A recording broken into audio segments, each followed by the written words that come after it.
Ponnani എ.വി. Higher secondary സ്കൂളിൽ NSS guides യൂണിറ്റുകളുടെ നേതൃത്വത്തിൽ രക്തദാന ക്യാമ്പ് സംഘടിപ്പിച്ചു. തിരൂർ ജില്ലാ ആശുപത്രിയുടെ സഹകരണത്തോടെ സ്കൂളിലെ NSS ഗൈഡ്സ് യൂണിറ്റിന്റെ നേതൃത്വത്തിലാണ് രക്തദാന ക്യാമ്പ് സംഘടിപ്പിച്ചത്. ക്യാമ്പ് PTA പ്രസിഡന്റ് ഷിംന ഉദ്ഘാടനം നിർവഹിച്ചു. പ്രിൻസിപ്പൽ സുരേഷ് ബാബു അധ്യക്ഷത വഹിച്ച ചടങ്ങിൽ ആൻമേരി സ്വാഗതവും ആയിഷ മിൻഹ നന്ദിയും പറഞ്ഞു. Doctor Fathima Nastin, David, Shineesh K, Jayasree, K Naslin എന്നിവർ പങ്കെടുത്ത് സംസാരിച്ചു.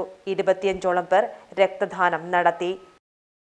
AVHSസിലെ NSS യൂണിറ്റും ഗൈഡ്സും കൂടി സംയുക്തമായി ചേരുന്ന ഒരു ബ്ലഡ് ഡൊണേഷൻ ക്യാമ്പാണ് ഇന്നിവിടെ നടക്കുന്നത്.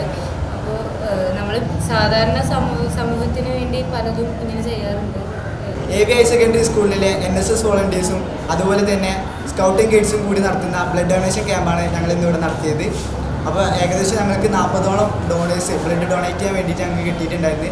ഈ ബ്ലഡ് ഡൊണേറ്റ് ചെയ്തതിലൂടെ ഒരു ജീവൻ രക്ഷിക്കാൻ കഴിയുമെങ്കിൽ അങ്ങനെ ആവട്ടെ എന്ന ലക്ഷ്യത്തോടെയാണ് ഞങ്ങളുടെ പരിപാടി